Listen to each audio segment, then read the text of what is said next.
मध्य प्रदेश में आदिवासियों के नाम पर 1200 करोड़ रुपए का घोटाला सामने आया है। विपक्ष की ओर से कांग्रेसी विधायक विनय सक्सेना ने सोमवार को विधानसभा में इसे प्रश्नकाल के दौरान सदन में उठाया। उन्होंने मध्य प्रदेश की शिवराज सरकार पर आरोप लगाते हुए कहा कि बीजेपी से जुड़े हुए नेताओं द्वारा उनके कॉलेजों में फर्जी छात्रों के नाम पर आदिवासियों की राशि का बंदरबाट किया जा रहा है। एक कॉलेज द्वारा करीब 80 लाख रुपए का घोटाला किया गया है। इस तरह से कुल मिलाकर अब तक 1200 करोड़ रुपए का घोटाला आदिवासियों के नाम पर हो चुका है। 1200 करोड़ से ज्यादा का घोटाला आदिवासी छात्रों के साथ हुआ। मध्य प्रदेश के सभी जिलों में बड़े बड़े कॉलेज जो भारतीय जनता पार्टी के नेताओं के हैं, उन्होंने 2008 से 2014 के बीच एक कॉलेज ने 80 लाख से ज्यादा घोटाला किया। जो छात्र उनके यहाँ पढ़ते नहीं थे उनके नामों से भी वसूली की गई। लेकिन मध्य प्रदेश सरकार आयुक्त आदिवासी का जो पत्र 2014 में जारी हुआ वो ये जारी हुआ कि सभी की राशि वसूली की जाए, उन पे आपराधिक प्रकरण दर्ज किए जाएं और उनकी बिल्डिंगें जो है माफिया जैसा माननीय मुख्यमंत्री जी कहते हैं। मैंने भी सदन में कहा, माननीय मुख्यमंत्री कहते हैं मैं गाड़ दूंगा माफियों को, माननीय गृह मंत्री कहते मैं भून दूंगा। तो मैंने आज चुनौती हम सब ने दी आदिवासी भाइयों ने, सिर्फ भील टंटिया के नाम से राजनीति करना और बिरसा मुंडा जी के नाम से राजनीति करने से काम नहीं चलेगा। अगर सरकार में हिम्मत हो तो कृपया करके वो आदिवासी छात्रों की जो छात्रवृत्ति घोटाला हुआ है, जिसमें माननीय उच्च न्यायालय के निर्देशों की बात करने लगी माननीय मंत्री, मैं आपको बता दूं मेरे पास वो सब कागजात है, दस्तावेज हैं। माननीय उच्च न्यायालय ने कहा है कि 2016 में सभी को डिस्पोज ऑफ करते हुए कि जो आप कड़ी से कड़ी कार्रवाई करना करिए, परंतु हमारे अधिकारी नेताओं के दबाव में लिख रहे हैं कि उच्च न्यायालय में प्रकरण लंबित है। ये इतना बड़ा घोटाला है और माननीय मंत्री जी कह रहे हैं कि हम निश्चित जांच कराएंगे, हम जांच कराएंगे। माननीय गृह मंत्री जब पूरा सदन में हम लोग ने वॉकआउट की स्थिति बनी, वो कह रहे हैं हम 6 महीने के अंदर इसकी जांच पूरी करेंगे। माननीय अध्यक्ष जी ने भी कहा 2014 से आज तक आप जांच नहीं करा पा रहे हो, तो माननीय मुख्यमंत्री जी में अगर आदिवासियों के नाम पे बड़े बड़े विज्ञापन तो जारी होते हैं, परंतु अगर जरा सी भी ईमानदारी है तो कड़ी कार्रवाई करके दिखाएं, ये हम लोग की मांग है। सोमवार को विधानसभा में मंडला और डिंडोरी में आदिवासियों के नाम पर फर्जी लोगों को लाभ पहुंचाने का मुद्दा सदन में जमकर गूंजा। विपक्ष की ओर से कांग्रेस विधायक डॉक्टर अशोक मासपोले ने प्रश्नकाल में सत्ता पक्ष पर फर्जी लिस्टों के आधार पर गैर आदिवासियों को हितग्राही बनाकर उन्हें लाभ पहुंचाने का आरोप लगाया और कहा कि आदिवासियों के नाम पर सरकार द्वारा गैर आदिवासियों को करोड़ों रुपए का लाभ दिया गया है। भारतीय जनता पार्टी की सरकार जो अपने आप को आदिवासी हितैषी तो कहती है, लेकिन आदिवासी विषयों पर यह चर्चा भी नहीं करना चाहती। जब हम जांच की बात कह रहे हैं तो आप जांच के लिए क्यों घबरा रहे हो? इसकी जांच करवा के जो भी अधिकारी हैं उनके ऊपर सीधे सीधे कार्रवाई होना चाहिए। लेकिन सदन में पूरी तरह से गुमराह किया जाता है विषयों को और किसी भी प्रकार का जवाब नहीं दिया जाता है। हम बहुत अपोज करते हैं और इस भारतीय जनता पार्टी की सरकार की निंदा करते हैं जो अपने आप को आदिवासी हितैषी तो कहती है, लेकिन सिर्फ दिखावा के लिए कोई काम नहीं करती। इसके लिए हमने जांच की कार्रवाई की बात की है और इसी वजह से हमारे साथियों के साथ में हमने बहिर्गमन किया है। राजधानी भोपाल के देहात थाना ईटखेड़ी द्वारा महिलाओं को जागरूक करने के लिए अभियान चलाया जा रहा है। इसके तहत 1 दिवसीय जागरूकता शिविर का आयोजन किया गया। ये शिविर ईटखेड़ी थाना क्षेत्र के ग्राम सूखा निपानिया में आयोजित किया गया, जिसमें देहात पुलिस अधीक्षक किरण लता किरकिट्टा और स्वयंसेवी संस्था संगिनी के द्वारा स्कूली छात्राओं और महिलाओं को गुड टच और बैड टच के बारे में बताया गया और उनके स्वास्थ्य के प्रति जागरूक भी किया गया। उत्तर प्रदेश में महंत योगी आदित्यनाथ और भारतीय जनता पार्टी की जीत पर विश्व हिंदू महासंघ में खुशी की लहर है। उनकी जीत की खुशी में मध्य प्रदेश विश्व हिंदू महासंघ के प्रदेश अध्यक्ष मुकेश जोशी के नेतृत्व में विजय यात्रा निकाली गई। ये यात्रा मिसरोद के 11 मील स्थित सहारा स्टेट भारत माता मंदिर से शुरू हुई, जो राजधानी के विभिन्न मार्गों से होती हुई जवाहर चौक स्थित भारत माता चौराहे पर संपन्न हुई।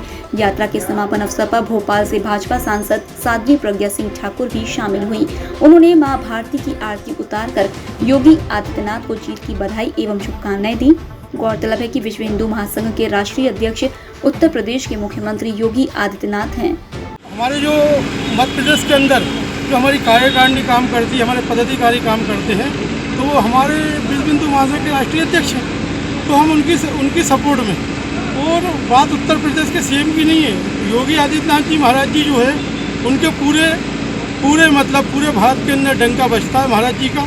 जिस प्रकार महाराज जी ने उत्तर प्रदेश को उत्तर प्रदेश बना के गुंडा राज खत्म करके आज वहाँ की बेटी हैं वहाँ के व्यापारी, वहाँ का पुलिस प्रशासन जो पीड़ित था वहाँ की राजनीति से, उन सब के लिए इसलिए क्या है, हम लोग जो अच्छा शासन चाहते हैं, सुशासन चाहते हैं। सेवानिवृत्त अर्धशासकीय अधिकारी कर्मचारी फेडरेशन की वार्षिक आम सभा की बैठक राजधानी भोपाल में संपन्न हुई। इस बैठक को संबोधित करते हुए महासचिव अरुण वर्मा और अध्यक्ष अनिल वाजपेयी ने आय व्यय का विस्तृत ब्यौरा पारित किया और निर्णय लिया गया कि संगठन मजबूती और सक्रियता के लिए पूरे मध्य प्रदेश में प्रांतीय संभागीय जिला स्तर के पदाधिकारी नियुक्त करेगा।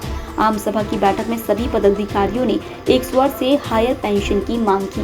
फेडरेशन के अध्यक्ष अनिल वाजपेयी ने ईपीएफ कमिश्नर से अनुरोध किया है कि सेवानिवृत्त कर्मचारियों को यथाशीघ्र हायर पेंशन का लाभ दिया जाए, अन्यथा कर्मचारी भविष्य निधि संगठन कार्यालय के सामने अनिश्चितकालीन धरना प्रदर्शन आमरण अनशन करेंगे। महत्वपूर्ण मीटिंग का मतलब कि 31 तारीख के पहले हमें आय व्यय प्रस्तुत करना है, वो पारित करवाना है। नंबर 2, जो ईपीओ द्वारा हम लोगों की पेंशनों के संबंध में कार्रवाई चल रही है, उसको लेकर कर्मचारियों का आक्रोश है, जगह जगह जानकारी प्राप्त की जा रही है और ईपीओ काफ़ी झूठ बोल रहा है, उसको हम लोग पर्दाफाश करने वाले हैं। दूसरी, हमारे आपके चैनल के माध्यम से ये एक मांग रखना चाहता नहीं, हमारे निगम मंडल के बहुत सारे साथियों को नहीं मालूम है कि जैसे वेयर हाउसिंग कॉर्पोरेशन में सेवानिवृत्त स्कीम है, तो सेवानिवृत्त अधिकारी कर्मचारियों को एक मेडिकल स्कीम लागू की गई है। 5 लाख रुपए की इंडोर और 15,000 रुपये साल का आउटडोर जो हम लोगों को पैसा मिलता है, उसका पूरा प्रबंधन पैसा देता है। ऐसी स्कीम अन्य निगम मंडलों के सेवानिवृत्त लोगों पर लागू की जाए। मेन उद्देश्य है कि वार्षिक आम सभा बुला करके आय व्यय का जो निगम मंडल में जो कार्रवाई चल रही है, ईपीएफओ जो है लोगों के पेंशन निरस्त कर दिया है और उसका कहना है कि 11(3) का विकल्प लाओ तो हम पेंशन देंगे। तो हमने उनसे कहा कि भाई आप नियोक्ता से मांगो, नियोक्ता से मांग नहीं रहे हैं, तो हम स्वयं नियोक्ता से मांगे। तो नियोक्ता ने कहा कि ऐसा कोई मेरे यहाँ पत्र नहीं आया है। उसको लेकर के सारे निगम मंडल जो 63-64 निगम मंडल हैं, सभी जगह पत्र जारी किया गया, जिसमें से आपके कम से कम नहीं तो 25 कॉर्पोरेशन के लोगों की जानकारी आ गई कि इन्होंने कोई पत्र नहीं भेजा है। इसको लेकर के हम लोग एक पत्रकार वार्ता लेकर के इन पर चढ़ाई करेंगे कि ये झूठ बोल रहे हैं, ये हम लोगों के साथ विश्वासघात कर रहे हैं। और इन्हीं सब मुद्दों को लेकर के आज हमारी बैठक हो रही है। और आज की बैठक में हमारा चूँकि संगठन अभी प्रांतीय स्तर का है, जिला स्तर पे भी नियुक्त करना है, संभागीय स्तर पे भी नियुक्त करना है, उस पर चर्चा करके आगामी पदाधिकारियों की भी घोषणा की जाएगी।